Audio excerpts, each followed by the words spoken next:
One thing to really understand just about the market situation right now is, I don't know if you've heard about this, but especially if you're in real estate, like that Evergrande situation that's happening in China. It's basically what happened with the Lehman Brothers.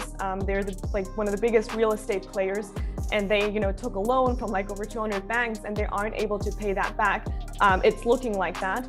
And so if that is the case, then that would cause all the markets to crash. Here we're speaking about about 20% of the overall GDP that is coming from China.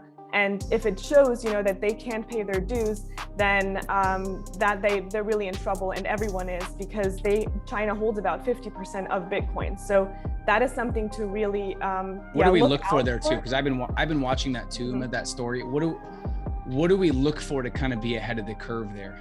It is a tricky situation. If that that real estate money basically goes to dust, then obviously they will look at their crypto portfolios and will have to cash out some of that. So it's just about having the right people to always look out for the latest news. That's kind of what we have a team for. They look for the latest news and then post that. So I'm happy to obviously share that.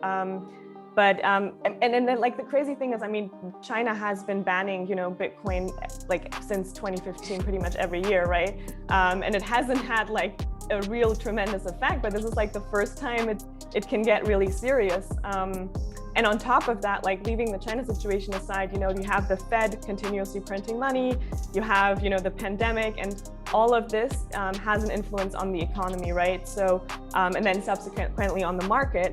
Another interesting situation for the US is actually, maybe this, that they're looking at approving crypto possibly as an ETF in the US. But that, it's already happened in Europe, but that decision will be at the end of the year. So I would definitely look out for that, because that's obviously going to cause a price increase.